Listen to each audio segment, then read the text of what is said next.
Hello, my viewers. How you all doing? Well, just imagine you've gone on a nice ride. Early morning, good weather, open roads.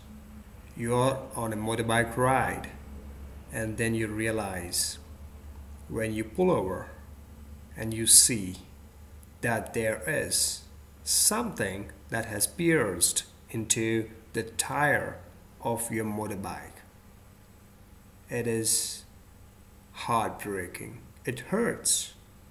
What is this? Most of the time, these are nails that have gone into our tires. And God bless tubeless tires. They do not result in an immediate loss of air pressure. You can keep riding for a very long time.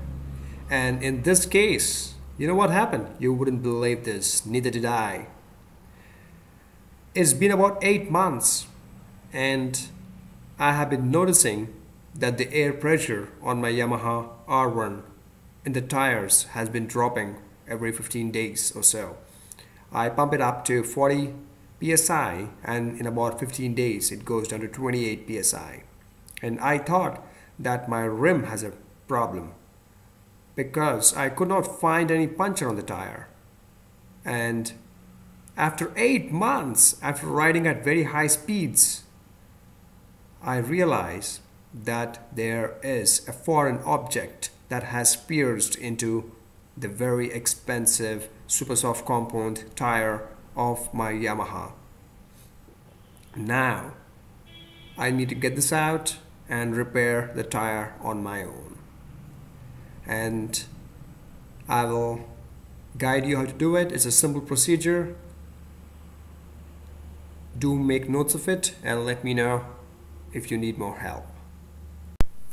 Alright, so what do we need now? We need a basic puncture repair kit.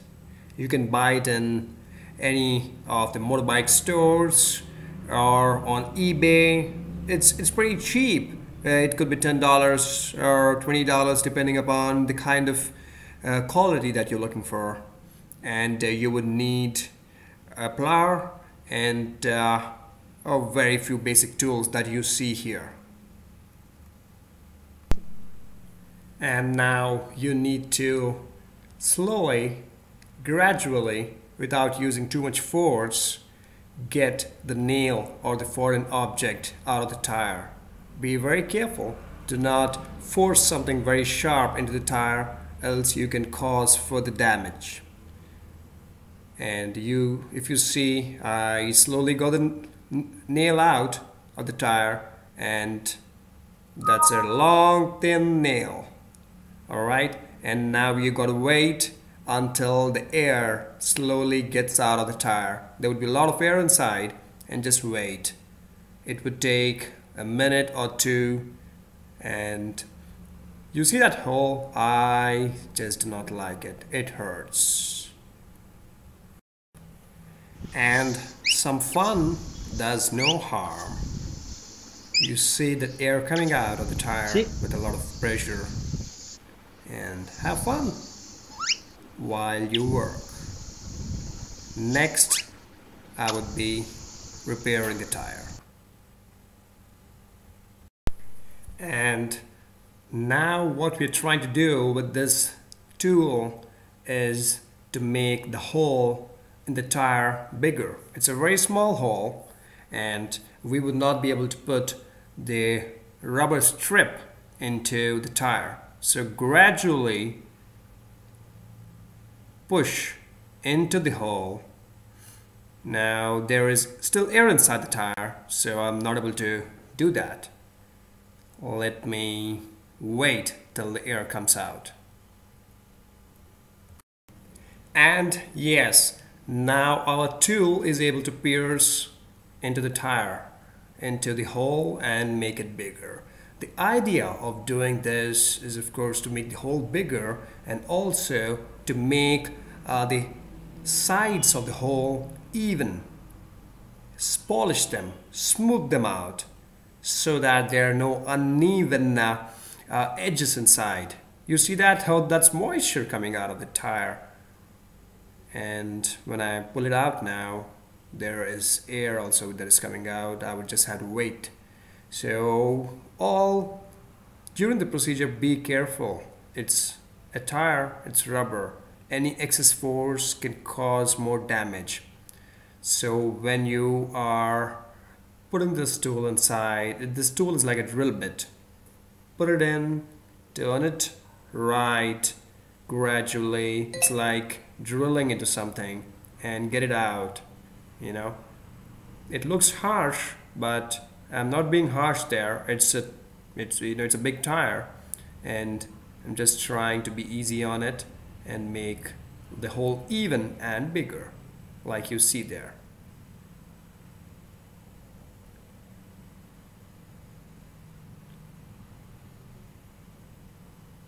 After I'm done with this, that is making the hole even and bigger, what I would be doing is I would be using the next tool, which has an eye on the top of it. It's like a needle. Needle has an eye at the bottom, and that has an eye on the top.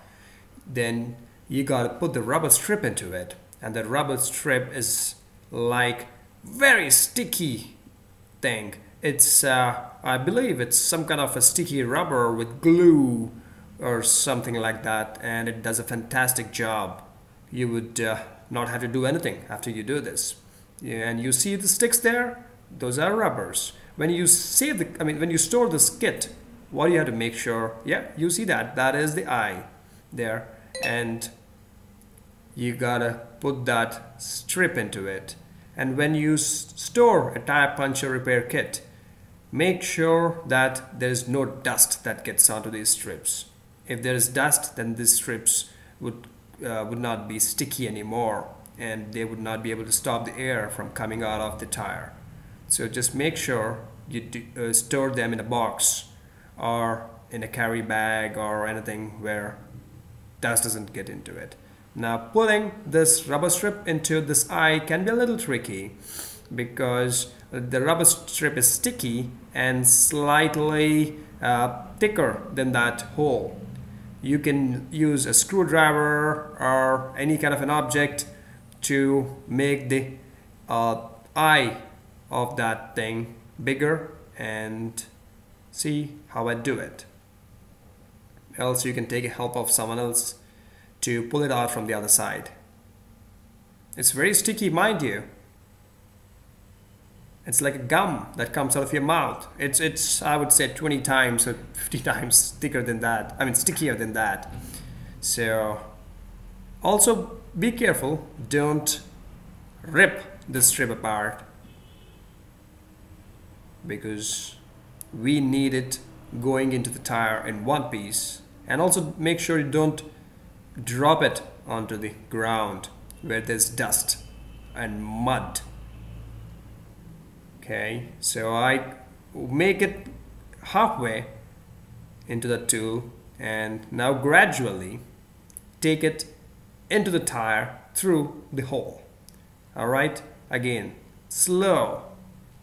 The whole procedure has to be slow with force that is minimum, and torque it in. You know, do not move, do not screw it in, just a little bit of movement to left and right and push it in. And now, you know, we gotta judge it. We gotta understand that the rubber strip has to go in, but not so much in that the whole of it goes inside. Half of it or some of it has to stay on the outer side of the tire, and when you pull it out, you just gradually pull it out, and the strip stays in like that, and just even it out. You know, you can press it with your fingers and it will settle down evenly around the tire. Now let it settle there. Do not do anything right now. Not that it's going to dry like glue, but let it settle. Now it has been about 30 minutes since I let that thing settle, the rubber strip. So it's time for me to pump up the tire. You can do this using a simple foot pump. You can buy this kind of foot pump on eBay, or it's just available anywhere. And right now, if you see, there's hardly any reading showing on the air pressure gauge because there is no air in the tire. And this is some kind of a hard work. It would take quite a while for you to fill up a tire of this size, but it's good. It's exercise for you. So do it and leave it at 40 psi and check it after some time. Check it after 24 hours. Now it is time for me to cut out that rubber strip. It doesn't mean I'm gonna make it completely flat to the tire level, but I would do it in a way where only the excess part of it is cut out. Make sure you don't use force again, else the rubber strip can come out now and you wouldn't want to do it again. So just trim it out and it should be good. Alright, so now I took the motorbike out for a ride and the air pressure has held really well. There hasn't been any problem. So this is how it should look after you trim out the excess bit of the strip. And just make sure that after you repair a puncture, when you go out for the first time, do not go on a very long ride. Just take it out in the neighborhood and carry an air pressure gauge with you. Keep checking the air pressure if possible. And the best way to see if your puncture is holding well or not, I mean the puncture repair is holding well or not, is to just pour some water over the rubber strip area that you put on the tire, and if you see any bubbles coming out, that means your tire repair hasn't been successful. However, this is almost a foolproof procedure. It hasn't failed for me ever, and if you have any questions or any suggestions, please do comment and I would be very happy about it. Thank you, happy riding, ride safe and ride fast. Have a good day, bye-bye.